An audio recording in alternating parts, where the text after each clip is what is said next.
saudaraku, kita udah tahu cerita dari Swarga Loka, dari paling bawah sekarang sudah dilirik sponsor. Ada hal yang menarik lagi. Nah, ini harus kita tanya sama Mas Sur.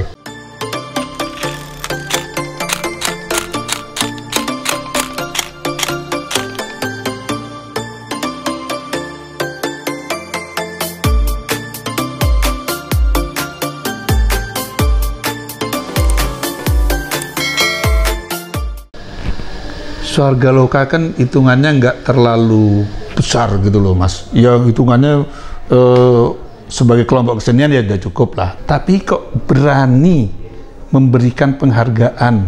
Nah, itu loh, Mas. Penghargaan di Solo, di Jogja, di Jakarta. Seperti mungkin ada guru tari, ada guru karawitan, terus ada beberapa tokoh lain. Itu alasannya apa, Mas? Swarga Loka memberikan seperti tali kasih atau penghargaan, namanya apa penghargaannya? Swarga Loka Award ya. Swarga Loka Award. Ya. Itu bagian dari cara mengingatkan kita, Mas, bahwa kita bisa hidup seperti ini, bisa besar seperti ini, artinya bisa menjadi orang yang orang yang bisa menginspirasi orang mungkin ya. Atau menjadi orang yang sampai saat ini itu karena jasa dari guru-guru kita, jasa dari orang lain ya. Itu perlu kita memberikan terima kasih lah sebagai penghargaan kita kepada beliau-beliau, seniman-seniman yang sudah memulai dulu, seniman yang pernah memberikan ilmu kepada kita ya, yang ada di Jogja, di Solo, dimanapun ya. Kita banyak belajar, kita banyak diberikan petuah, banyak diinspirasi ya. Kita harus yakin itu bahwa kita bisa seperti ini karena jasa-jasa beliau. Itu untuk mengingatkan kita sendiri dan mengingatkan teman-teman bahwa kita harus berterima kasih atas apa yang telah diberikan orang lain kepada kita. Tanggapan mereka yang diberikan seperti apa, Mas? Ya, luar biasa ya, artinya beliau tidak menyangka bahwa kita sampai seperti itu memikirkan beliau ya.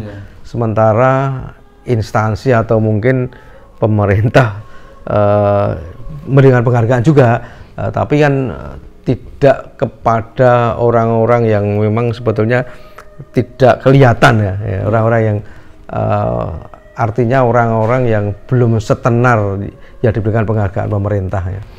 Memang kita memilih kepada beliau-beliau yang sudah sepuh, kemudian sebuah perjuangan beliau yang luar biasa, yang orang tidak tahu, justru malah orang tidak tahu gitu. Kemudian memang ada beberapa teman-teman seniman muda yang juga harus kita berikan perhatian, kita berikan penghargaan karena perjuangan teman-teman itu. Jadi bagaimana kita meramu lah, kita melihat sebuah perjuangan teman-teman dan orang-orang seniman di sekitar kita yang justru orang lain tidak menyangka bahwa beliau punya jasa yang luar biasa. Oke, itu saudara-saudara. Jadi kita harus menghargai terutama orang-orang yang telah memberikan kita ilmu dan apapun bentuknya. Sekarang Swarga Loka sudah berkembang dan tentunya Mas Sur dan Pak Dewi kan umur juga sudah bertambah. Ada generasi selanjutnya, Mas? Ya, alhamdulillah kami bersyukur tanpa tanpa sebuah perencanaan yang betul-betul kita siapkan, namun dengan keteladanan itu sekarang tumbuh anak-anak kita, anak-anak baik anak dari keluarga kami dan anak dari keluarga lingkungan kami yang bisa dapat meneruskan perjuangan Swarga Loka. Ya, kami sangat bersyukur karena itu sebuah sebuah karunia sendiri, Mas. Jadi tidak khawatir lagi ke depan yang bisa meneruskan perjuangan kita. Ya, sekarang kan rata-rata kan penggarapan drama wayang Bathara, putra nomor 3 Mas ya, yang mengerjakan. Apakah Mas Sur, Mbak Dewi masih ikut campur mengenai kreativitas gitu Mas? Ya, kami istilahnya memonitor. Tentu saja semua perlu kita arahkan supaya benang merah dari berdirinya Swargaloka, benang merah dari diciptakannya drama wayang tidak putus kepada benang merahnya. Meskipun zaman berubah, kemudian selera berubah, ya, tantangan juga semakin tinggi. Nah, sekarang dengan adanya Bathara tentu saja punya kreativitas yang lebih dari yang sudah kita perjuangkan, otomatis harus meningkat, meningkat dengan sebuah selera anak-anak muda, selera kekinian. Ya, kita tetap ikut mengawal juga dengan Mas Erwan Riyadi, mengawal bagaimana drama wayang itu berkembang sesuai dengan laju perkembangan zaman. Awas, awas, bahaya menghadang. Awas, awas, bahaya datang. Waspada, jangan tinggal diam. Bergeraklah sekarang. Siaga kalau tak kau ditendang.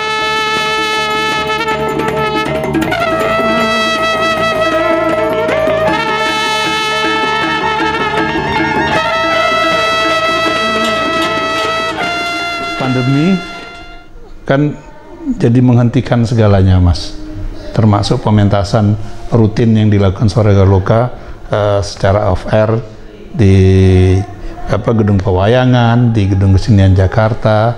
Nah, terus antisipasi yang kemarin saya lihat kan sudah mulai ke virtual, itu seperti apa Mas?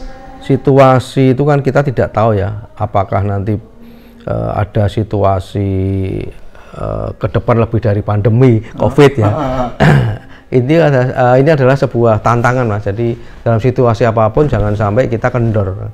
Justru ketika pandemi itu berlangsung terjadi, pementasan kita lebih dari yang kita rencanakan, tapi secara virtual, Jadi ada tantangan-tantangan baru yang harus kita buat. Maka di dalam situasi pandemi ini teman-teman Mas Fajar Darmanto yang kita berikan tugas untuk menjadi mengelola digital marketingnya itu dan teman-teman menjadi sebuah tantangan baru untuk menciptakan Drayang the Movie, drama wayang the movie, film. Ya meskipun kita masih belajar, masih gagap-gagap ya, tapi alhamdulillah sudah disambut dengan teman-teman yang luar biasa.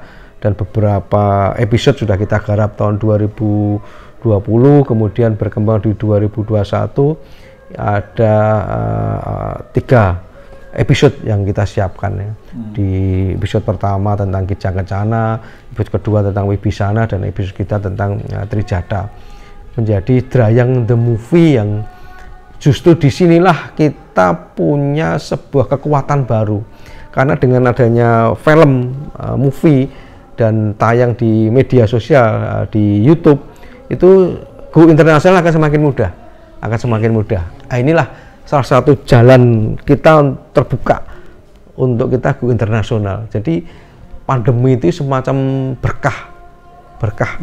berkah untuk menjadi sebuah kekuatan baru Mas, untuk menggapai cita-cita yang kita harapkan semakin mudah-mudahan. Juga seberapa penting sebuah organisasi pertunjukan atau sanggar pertunjukan mengenal manajemen? Sangat penting sekali ya, meskipun di Swargaloka juga masih belajar manajemen, manajemen mengelola sanggar, manajemen mengelola sebuah industri. Maka di Swargaloka ke depan akan kita bagi 2 manajemen. Yang satu adalah industri seni pertunjukan atau industri film nantinya, kemudian yang kedua adalah sebuah yayasan pendidikan ya. Jadi 2 ini mempunyai kekuatan berbeda, tapi menjadi sebuah kolaborasi yang saling membutuhkan nantinya ke depan. Jadi kita perlu belajar banyak tentang manajemen seni pertunjukan, kemudian manajemen bisnis itu penting, kemudian marketing dan sebagainya, kemudian publikasi dan sebagainya. Maka kami, anak-anak saya terutama, tidak saya sekolahkan ke ke lembaga kesenian, tapi saya sekolahkan di public relation. Jadi anak saya Batara dan Batari itu tidak saya sekolahkan di pendidikan kesenian. Keseniannya cukup belajar pada maestro, belajar pada pengalaman, tapi justru saya sekolahkan di sekolah yang punya latar belakang public relation ya. Jadi ini penting sekali bagaimana mengkomunikasikan produk, bagaimana mengkomunikasikan kesenian pada masyarakat, termasuk mengkomunikasikan seniman antar seniman. Inilah pentingnya sebuah manajemen ke depan, bahwa di dalam kesenian perlu dimanage dengan baik, dan juga legalitas sangat penting. Apalagi di dalam industri seni, kalau kita mencari sponsor, kita harus punya legalitas yang jelas ya, yang itu sangat perlu mulai dibenahi teman-teman yang punya sanggar. Karena saya ke daerah-daerah itu sering melihat teman-teman sanggar itu sulit berkembang karena tidak punya legalitas. Jadi legalitas itu sangat penting sekali. Sangat penting ya. Di samping ilmu manajemen. Pendidikan yang seperti Mas Sur katakan tadi sudah berjalan, Mas ya. Itu di usia berapa aja yang sudah mengikuti pelatihan di Sanggar Swarga Loka? Swarga Loka mulai umur 6 tahun sampai ibu-ibu. Sampai ibu-ibu. Tuh, ibu-ibu yang ingin ikut silakan. Ya, jadi sudah tingkatan-tingkatan ya.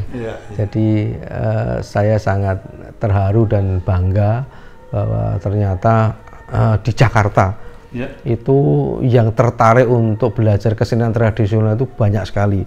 Kita lihat di Taman Mini juga sanggar-sanggarnya penuh ya. Di sanggar-sanggarnya juga anak-anak banyak ya, penuh. Sehingga kami tidak khawatir lagi bahwa kesenian tradisional itu akan punah ya. Kalau sering dikatakan wah kesenian tradisional akan punah, enggak ya, kita lihat di Jakarta terutama itu justru malah melebihi yang di daerah, melebihi daerah. Hampir di setiap kota administrasi ya, Jakarta Timur, Jakarta Barat, Jakarta Selatan itu kesenian tumbuh dan berkembang. Ya, termasuk di Swarga Loka, mulai dari anak-anak usia 6 tahun sampai ibu-ibu itu latihannya luar biasa. Diliburkan aja nggak mau, Mas.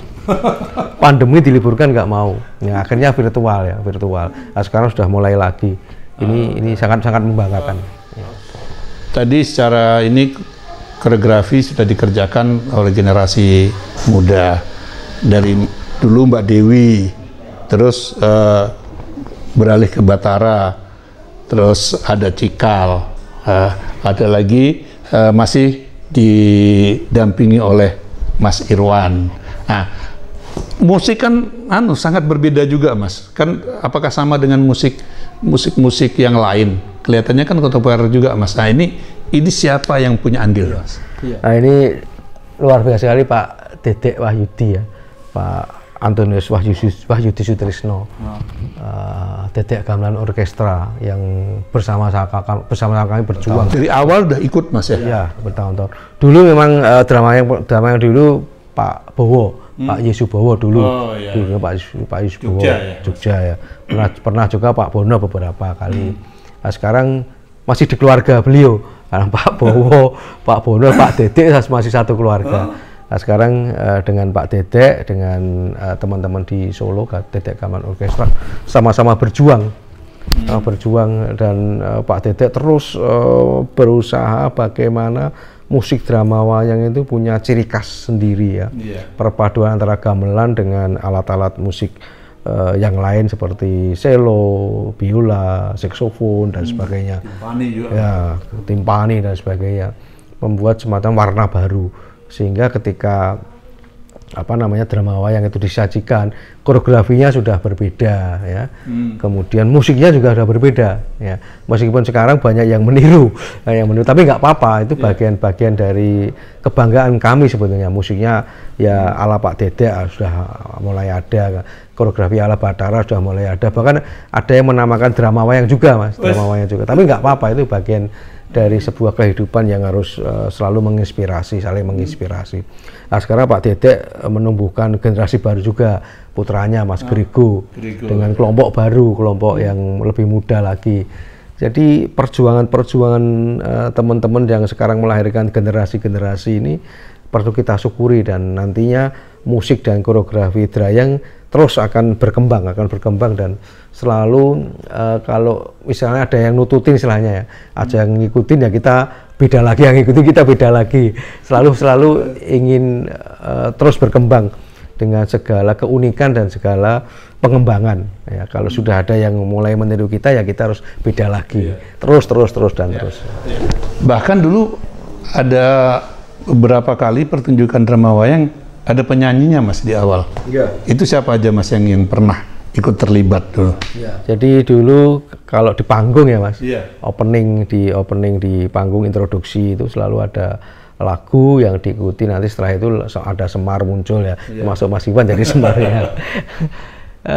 Banyak teman-teman yang mendukung, termasuk Mbak Endah Laras dulu ya. Mbak Endah Laras itu memang dulu selalu tampil untuk menjadi apa ya istilahnya vokalis musik Pak Dedek. Adiknya Mbak Sruti Respati juga sama. Jadi di opening itu selalu muncul ada Mbak Endah, ada Mbak Sruti, bahkan dulu Mbak Sundari Sukoco gitu ya. Jadi inilah bagian dari andil teman-teman yang ikut berjuang di Sorga Lautan. Cinta tulus suci penuh harap murni atas nama jiwamu, atas nama sucimu, asaku.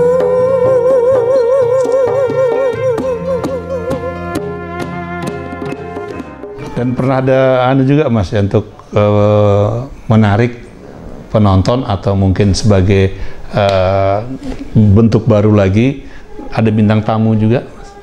Iya, dulu memang ada bintang-bintang tamu artis ya. Ada Mas Ray Saitapi dulu, Mas apa lagi itu ya? Mas Bongkar Jatmo dan beberapa teman-teman lagi ya yang bisa mendukung, memberikan warna di drama wayang ya. Untuk promosi atau publikasi kepada media itu ada yang ngurusin nggak Mas itu? Ya, harus ada yang ngurusin khusus ya. Mas Edi Karsito ya, Mas Edi Karsito yang getol juga nulis dengan semangat yang membara, share kemana-mana, dan alhamdulillah dengan adanya publikasi, dengan adanya berita-berita di media sekarang online ya. Itu orang browsing tentang drama wayang mudah ya, mencari nama drama wayang itu akan muncul berita-berita tentang drama wayang. Ya luar biasa. Jadi memang harus ada yang ngelola publikasinya, marketingnya, kemudian manajemen panggungnya, koreografinya, musiknya memang harus ada yang ngelola sendiri-sendiri. Yang kadang jangan dilupakan teman adalah publikasi. Kalau nggak ada yang ngelola publikasi ya kita tampil hilang gitu saja, karena nggak ada yang kita tinggalkan di media. Sekarang agak mudah di media sosial, paling nggak apa namanya kita publish di media sosial bisa muncul, tapi tetap harus ada yang mengelola dan merencanakan. Nah, sekarang kita bentuk teman-teman anak-anak muda Mas, di bawah Mas Fajar, membuat sebuah cara bagaimana menghimpun anak muda dalam marketing. Maka sekarang ada kelompok digital marketing, digital marketing yang mengelola dari proses perencanaan publikasi sampai dengan menjual produk. Terima kasih Mas Sur. Ya, saudaraku, sembari saya ngobrol dengan Mas Sur, terdengar sayup-sayup suara tembang, suara dialog. Itu lagi rekaman ya Mas ya? Iya. Lagi proses rekaman latihan untuk pertunjukan drama wayang The Movie. Saudara-saudaraku, mudah-mudahan ngobrol-ngobrol saya dengan Mas Sur ini bisa menjadi inspirasi dan motivasi kita semua. Terima kasih. Saya Iwan Gardiawan. Ciao.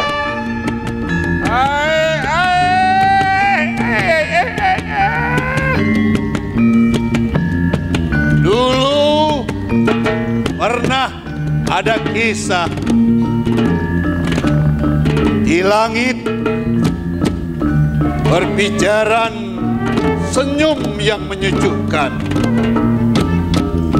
lalu menetes ke bumi menjadi hujan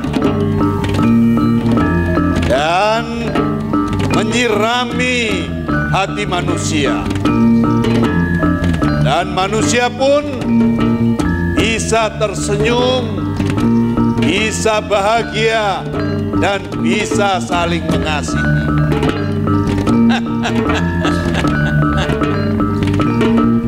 Tapi sekarang semua itu hilang, entah kemana.